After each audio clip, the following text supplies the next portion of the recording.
Hi guys, welcome. This is your Sameer Kohli sir with the lecture number 3 of the topic called Structure of Atom. Lecture number 1 में electrons discover हुए थे. Lecture number 2 में protons और neutrons discover हुए थे. और जब lecture number 2 खत्म हो रहा था तो हमने आपको बताया था कि structure of atom 3 अलग अलग साइंटिस्ट ने दिया था. शायद 3 से ज्यादा ने भी दिया हो, बट हमारे कोर्स में 3 ही साइंटिस्ट हैं जिनके बारे में हम पढ़ेंगे, जिसमें सबसे पहले थे mister J Thomson. Mister J Thomson ने 1903 में स्ट्रक्चर ऑफ एटम मेरे प्यारे बच्चों दिया था. और ये जब स्ट्रक्चर ऑफ एटम दिया था तब हमारा देश गुलाम था, हमारा देश आजादी की लड़ाई कर रहा था और ये लोग एक्सपेरिमेंट्स कर रहे थे. ये बात याद रख लेना. इसलिए आजादी को वैल्यू दो. जिस कंट्री में आप हो उस कंट्री की इज्जत करो. हर एटम के अंदर 3 पार्टिकल्स होते हैं. One are called protons, another are called electrons before I move forward, and the other are called neutrons. आप अगर इन सिंबल्स का मतलब समझेंगे तो आपको समझ आएगा. Proton is always equals to number of electrons which may or may not be, which may or may not be. बेटा इंग्लिश में ही लिख कर आना है. इंग्लिश मीडियम में साइंस है इसलिए वर्ड जरूरी हैं. न्यूट्रॉन्स के बराबर हो भी सकते हैं, न्यूट्रॉन्स के बराबर नहीं भी हो सकते. Protons are positively charged, electrons are negatively charged and neutrons have no charge. बिल्कुल न्यूट्रल होते हैं. दुनिया जाए भाड़ में, इनको कोई मतलब नहीं. तो हमने यही पढ़ना है. अब सबसे पहले जे थॉमसन ने जो अपना स्ट्रक्चर ऑफ एटम दिया था वो कुछ ऐसा दिया था. He said that mister J Thomson, मैं चाहूं तो इसका प्रिंट आउट ला सकता हूं. said that, ये वर्ड समझना, that an atom is a sphere. an atom is a sphere. उन्होंने अपने थ्योरी लगाई होगी, अपने कुछ एक्सपेरिमेंट्स करे होंगे, उनके बेसिस पे बोला an atom is sphere और which contains, in which ध्यान दीजिएगा, प्रोटॉन्स प्लस न्यूट्रॉन्स. न्यूट्रॉन्स को ना कोई मतलब नहीं है. प्रोटॉन्स पॉजिटिवली चार्ज है, न्यूट्रॉन्स को कोई मतलब नहीं है. न्यूट्रॉन्स अपना मस्ती में रहते हैं, उनको कोई ऐसी आयतोबा नहीं है. न्यूट्रॉन्स कहते हैं हमें जैसा रखना रख लो. Protons are positively charge, neutrons are neutral. इन दोनों को मिलाकर जो ये एटम आप देख रहे हो, इसका जो रेड वाला पार्ट है, ये जो रेड वाला पार्ट है, they are together. Protons and neutrons are together embedded in an atom. This is the part representing protons and neutrons. ध्यान दे लीजिएगा, स्पेलिंग एक आधा गड़बड़ ना कर जाए. An atom consists of a sphere of positive charge. अब ये तो बात हो गई जिसमें प्रोटॉन और न्यूट्रॉन रेड वाले पार्ट के अंदर आ गए, in which protons and neutrons are present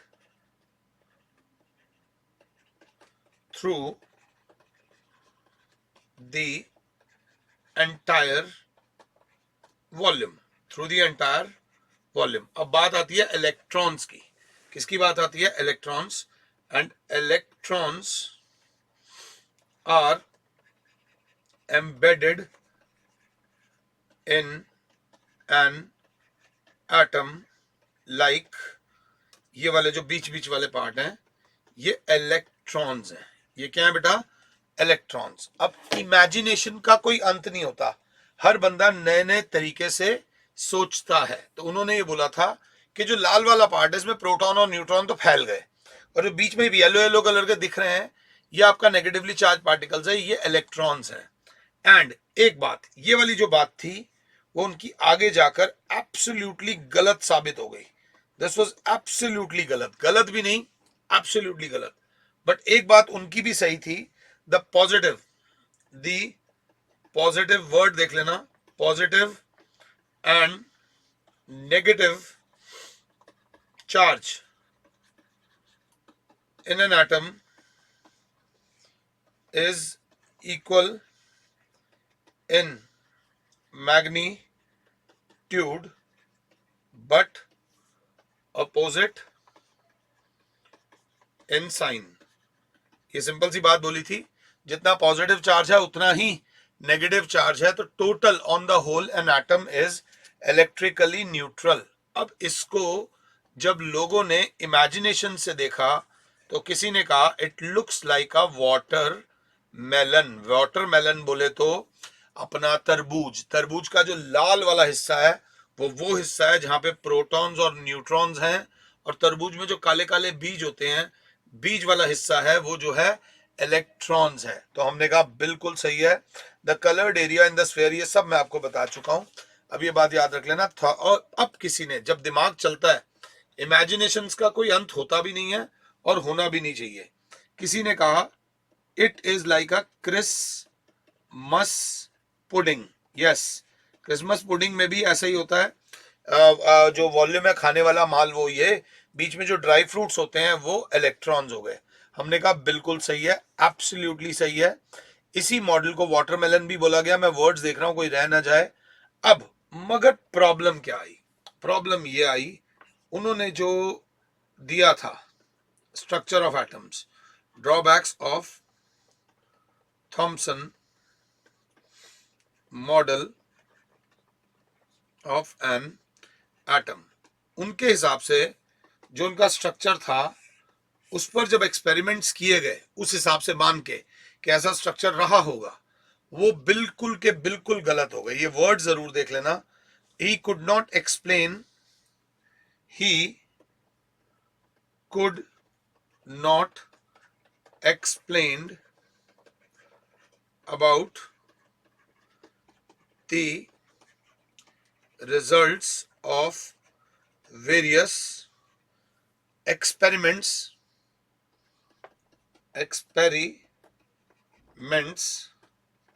carried out by other scientists। जब और साइंटिस्ट लोगों ने एक्सपेरिमेंट्स करे तो रिजल्ट्स ठीक नहीं आए, और जब थॉमसन साहब से पूछा गया कि भाई साहब आपके हिसाब से तो एटम ऐसा है, अगर एटम ऐसा है तो ऐसा रिजल्ट आना चाहिए, जबकि ऐसा नहीं हुआ। प्लीज मेरी बात समझना, ये बड़ी कॉम्प्लिकेटेड बात है। पहले तो ये लाइन लिख लेना। मैंने आपसे बोला मेरे घर में 4 सिक्योरिटी गार्ड हैं, उसके बाद मैंने 5 कुत्ते रखे हुए हैं, मेरे घर में 20 कमरे हैं। तुम लोगों ने कहा सर बहुत अमीर होंगे, सर के पास बहुत पैसा होगा। तुम जब मेरी गली में आए हैं, बाहर गोबर गिरा हुआ था, हैं 2-3 लोग ऐसे नशेड़ी से पड़े हुए थे। तो जब तुमने एक्सपेरिमेंट किया, तुमने देखा कि यार ये तो जो बातें बोल रहे थे सर, जिस तरीके की बातें बोल रहे थे उस हिसाब से तो इस मोहल्ले में ऐसा होना ही नहीं चाहिए। बट क्योंकि इस मोहल्ले में ऐसा है, मतलब सर जो बातें बोल रहे थे वो गलत बातें बोल रहे थे। सर के जो एक्सपेरिमेंट्स थे वो गलत थे, सर ने जो स्ट्रक्चर दिया था वो गलत स्ट्रक्चर था। So Thomson model of an atom was strictly criticised. ये बात याद रख लेना। माता रानी का नाम लो, सांस लो। उससे पहले मैं आपको अपने एक दोस्त से मिलवाना चाहूंगा जिसको बोलेंगे अल्फा। अल्फा पार्टिकल, ध्यान दीजिएगा ये है कौन। अल्फा पार्टिकल को ऐसे भी लिखा जा सकता है, अल्फा पार्टिकल। इसको ऐसे भी लिखा जाएगा, जो मैं आपको बहुत बहुत प्यार से समझाऊंगा, He2+ समझाऊंगा। हीलियम एटम, हीलियम एटम के अंदर मैं आपको बता दूं प्रोटॉन्स होते हैं 2, इलेक्ट्रॉन्स होते हैं 2 ही होंगे। प्रोटॉन्स की वजह से पॉजिटिव चार्ज, इलेक्ट्रॉन की वजह से नेगेटिव चार्ज, उसके ऊपर नेट चार्ज जो होता है दैट इज 0। न्यूट्रॉन्स का इसमें रोल है, न्यूट्रॉन्स होते हैं 2, न्यूट्रॉन्स का कोई चार्ज नहीं होता। ये तो हीलियम एटम है।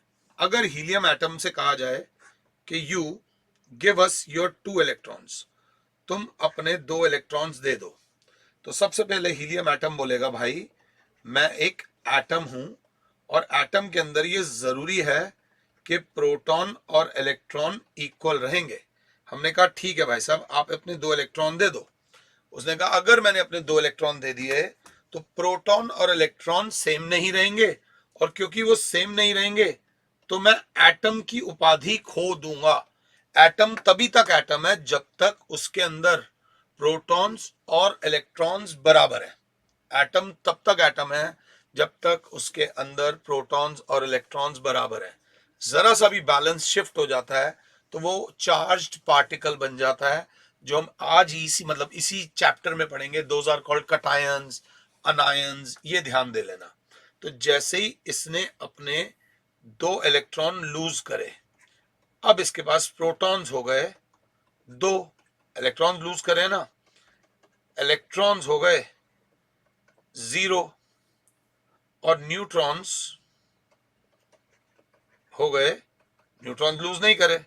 अब ये सब जब हिसाब किताब हुआ तो एक एटम के ऊपर नेट चार्ज जो आ गया वो आ गया +2। तो पहली बात, अब तक तो आप हीलियम एटम थे, अब आप बन गए अल्फा पार्टिकल। जी हां, what is an alpha particle? अगर आपसे कोई पूछे what is an alpha particle, तो आप बोलोगे alpha particle is that particle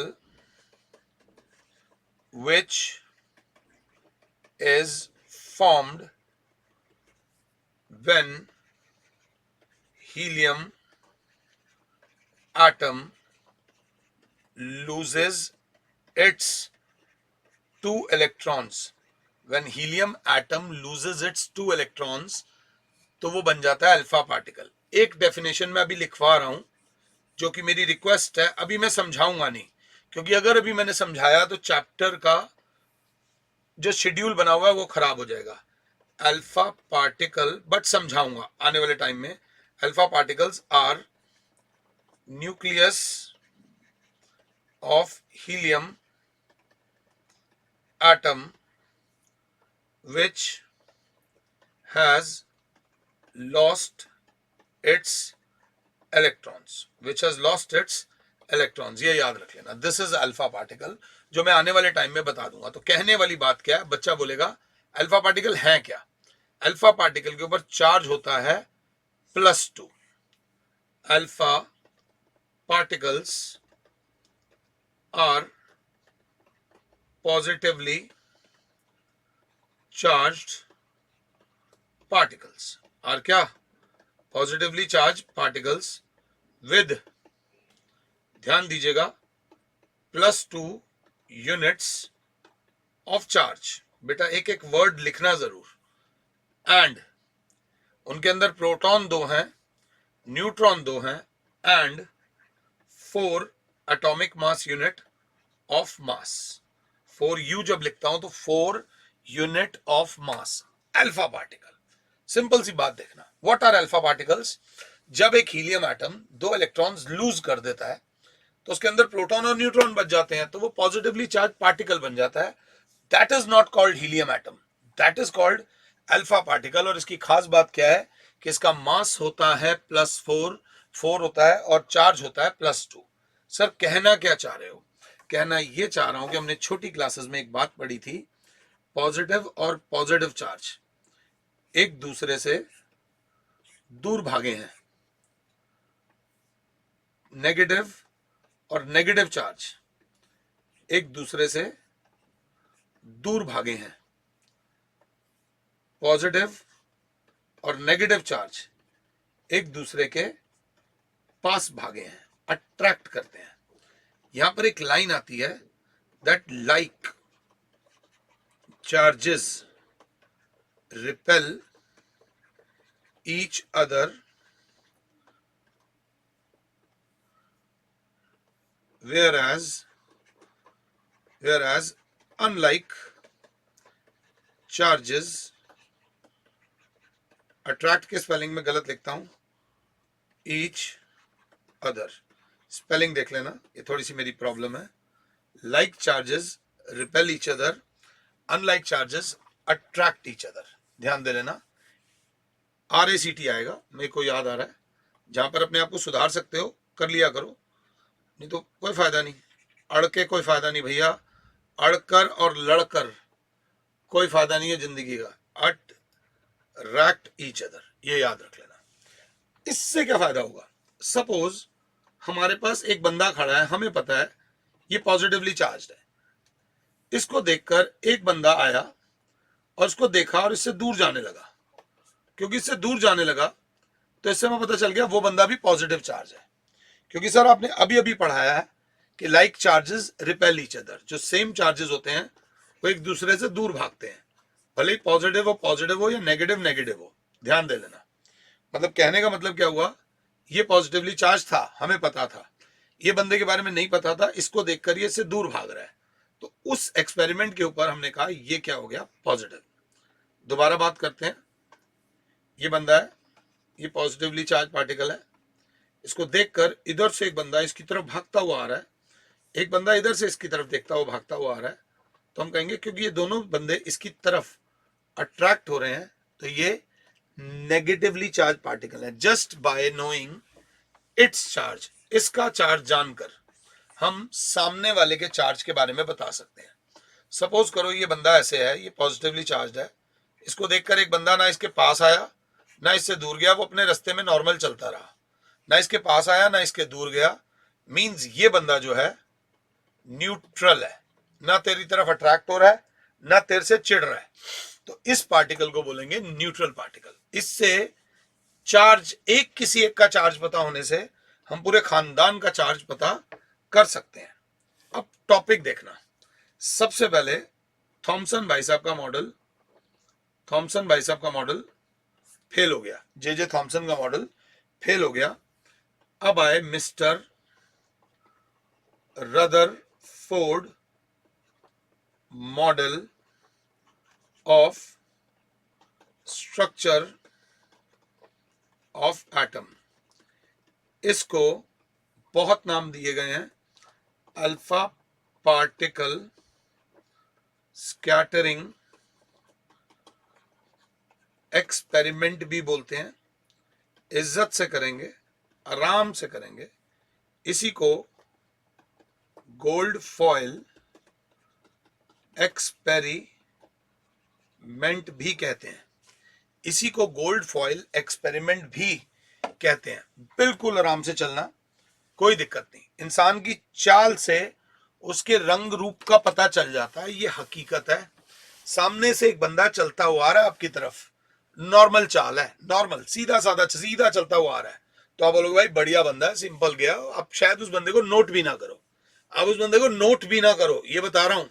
सामने से एक बंदा आ रहा है, बड़ा पॉजिटिवली चलता हुआ, उसकी चाल में कुछ ऐसा है that something is very good about his चाल, क्या चलता है यार।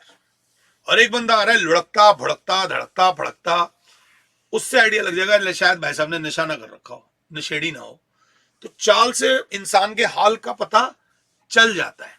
वैसे ही गाड़ी चलाते हैं, एक गाड़ी हमने देखी ऐसे चल रही थी, बिल्कुल सीधी। इससे क्या पता चलेगा, that the road is clean, empty and well made. एक गाड़ी सीधी चली गई।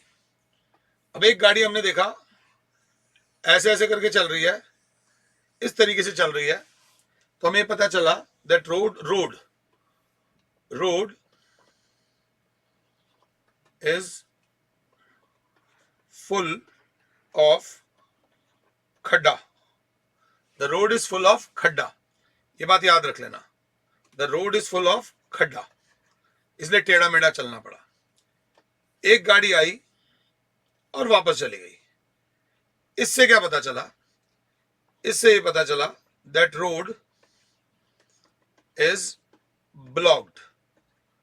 चाल से इंसान के हाल का पता चल जाता है। The road is blocked. एक गाड़ी आई, यूं आकर यूं निकल गई, ऐसे निकल गई, तो इसका मतलब यहां पर देयर इज सम हर्डल, एक कोई ऐसी हर्डल है जिसको वो क्रॉस नहीं कर पाई, साइड से निकल गई। लॉजिकल बात को समझना, ज्यादा दिक्कत हो मुझे रिवाइंड कर लेना, रिवाइंड करके पीछे से देख लेना, बट आपको टॉपिक जरूर मिल जाएगा। अगर सीधी जा रही है तो भैया सड़क खाली है, घचर घचर करके जा रही है तो सड़क खाली नहीं है, वापस जा रही है तो आगे रास्ता बंद है, और यूं करके साइड से निकल ली मतलब बीच में कोई खड्डा था। यही एक्सपेरिमेंट किया मिस्टर रदरफोर्ड ने। रदरफोर्ड साहब ने गोल्ड फॉयल ली। गोल्ड फॉयल बोले तो वो गोल्ड एटम्स की बनी हुई थी।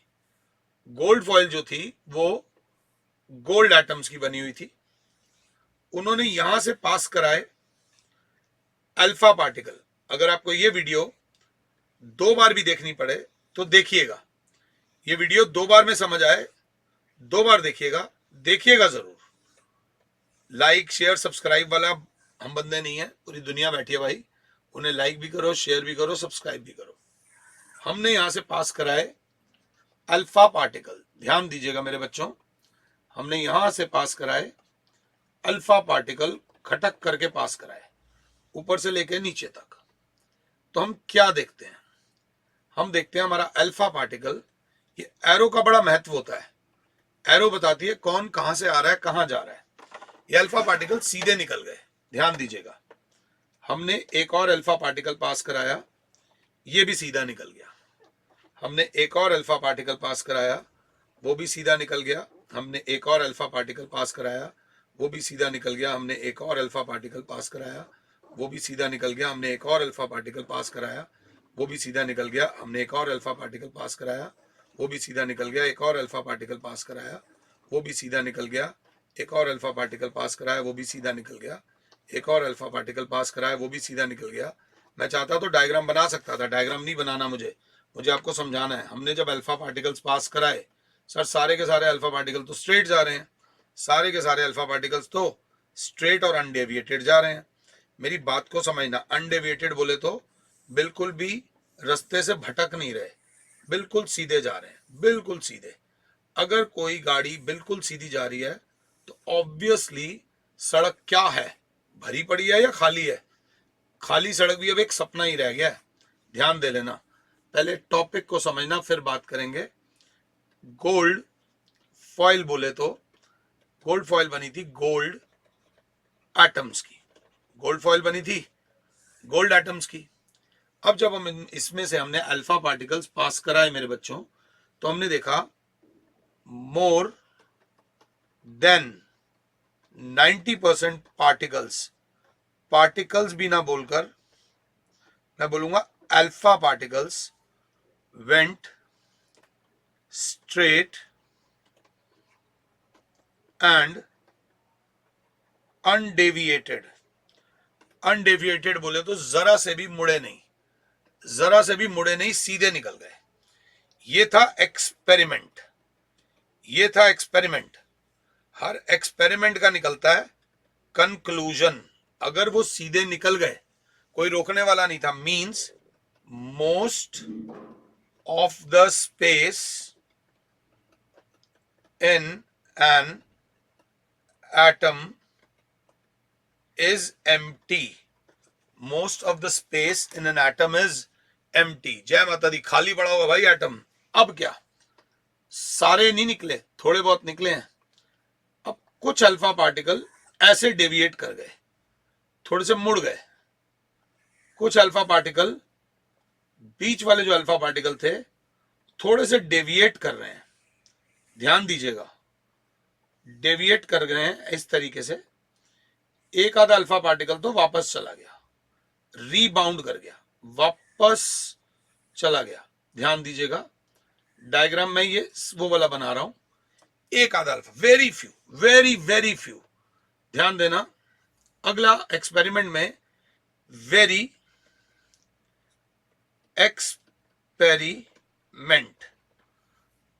That very few particles deviated, word जरूर लिखना, डेविएटेड थ्रू स्मॉल एंगल्स और रीबाउंडेड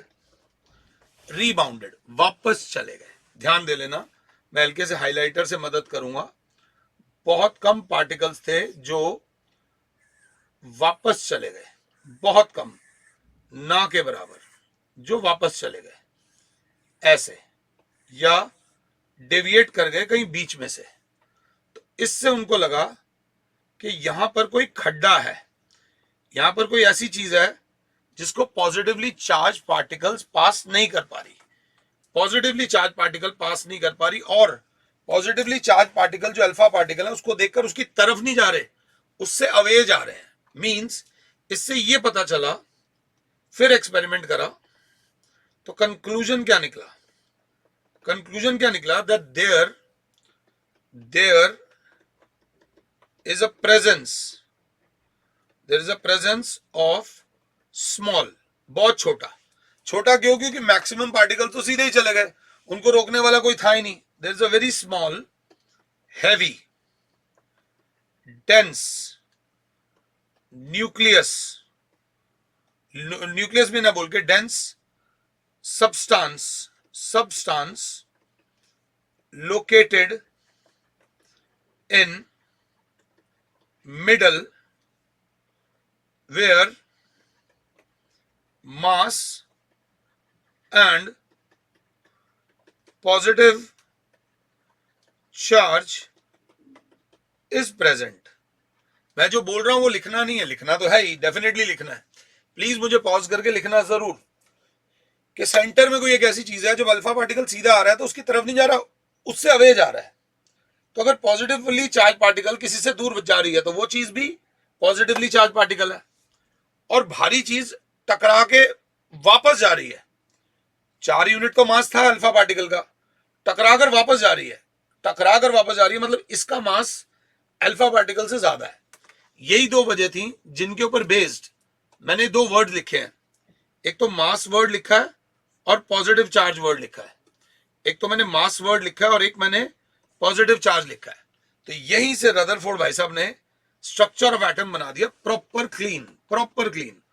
उन्होंने बोला सबसे पहले इन an atom most of the space in an atom is empty.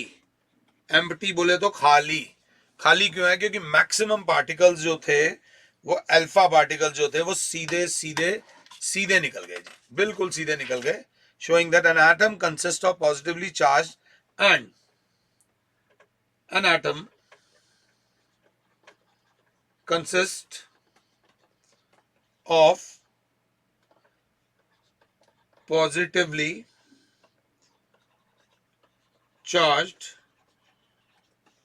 ध्यान दीजिएगा वर्ड में, वर्ड नहीं मिस करना चाहता, डेंस एंड वेरी स्मॉल, पूरे वॉल्यूम के आगे बहुत छोटी, पूरे वॉल्यूम के आगे बहुत छोटी, वेरी स्मॉल।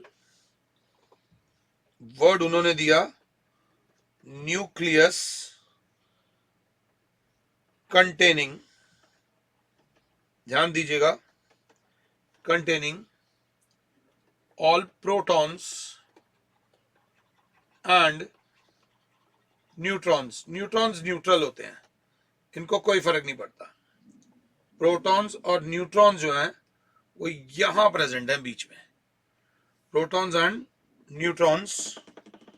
और एक और बात, ऑलमोस्ट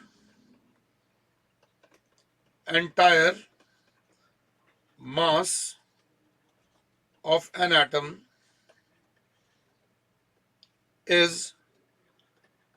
concentrated at center। बेटा रिकॉर्डेड क्लासेस में एकदम लाइव डाउट नहीं बंदा पूछ पाता, सारा मास सेंटर पे क्यों बोला गया है?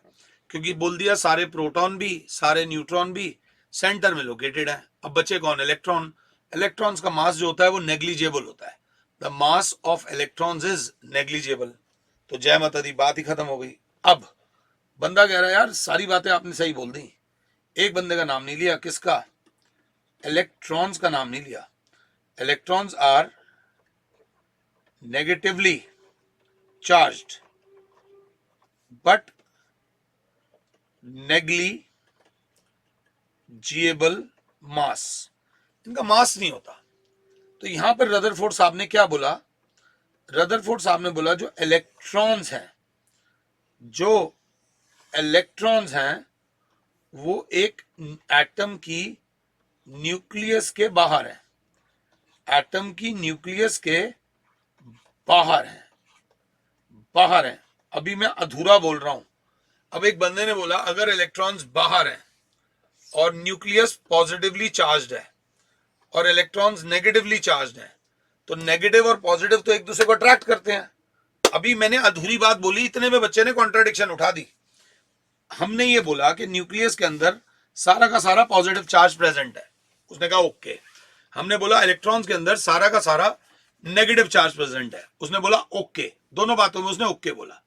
अब क्या, अगर ऐसा है तो इलेक्ट्रॉन्स जो नेगेटिवली चार्ज हैं वो फटाक से पॉजिटिवली चार्ज न्यूक्लियस में घुस जाएंगे। यहां रदरफोर्ड साहब ने कहा रुको जरा, उन्होंने बोला कि इलेक्ट्रॉन्स इतनी तेज स्पीड में घूम रहे हैं कि न्यूक्लियस भी उनको अट्रैक्ट नहीं कर पा रही। बच्चे ने कहा नहीं समझ आया। मैंने कहा कभी आपने मेले में जाओ, मेले में एक होता है मौत का कुआं, जहां पे बाइक चल रही होती है ऐसे दीवार के चारों तरफ। पाताल लोक में भी एक सीन है अमेज़न प्राइम पे, जहां पर बाइक ऐसे चल रही होती है, आपने देखा होगा। बाइक जमीन उस पे चलती है दीवारों पे, क्यों? और ग्रेविटी भी उसे खींच नहीं पाती क्योंकि इसकी स्पीड इतनी तेज होती है। ये वर्ड रदरफोर्ड साहब ने कैसे बोले, दैट दी, ध्यान देना, द न्यूक्लियस, थर्ड पॉइंट है, the nucleus is surrounded by negatively charged electrons। पहली बात, और ये वर्ड जरा ध्यान दे लेना, वर्ड बहुत इंपॉर्टेंट है। the electrons are revolving around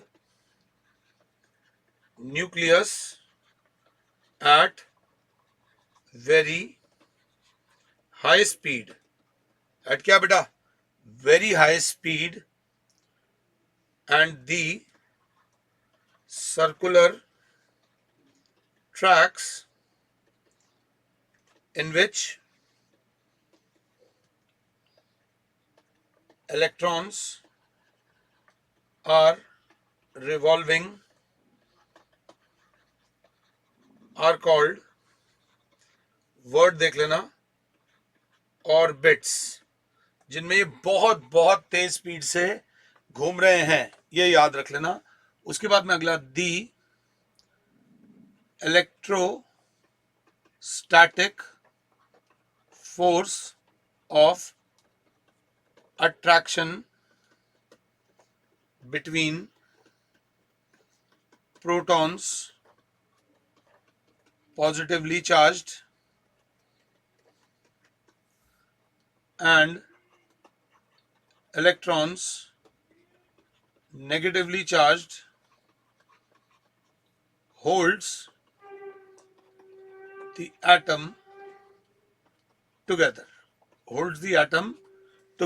ये याद रख लेना। and last but not least, the atom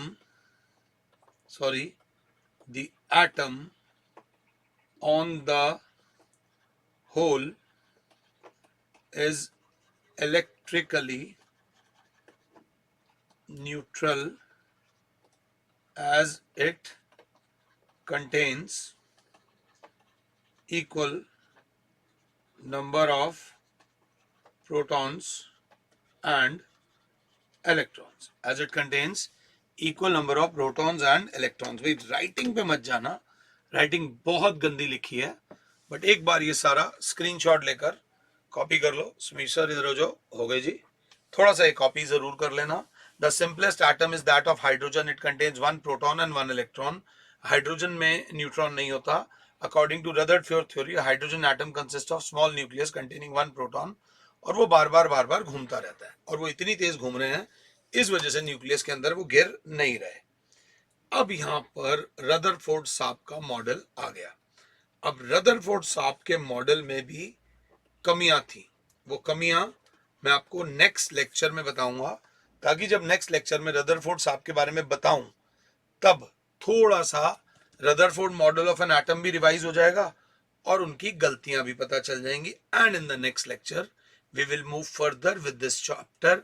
फिलहाल के लिए और Samir sir is saying you good bye, God bless all, जय माता दी।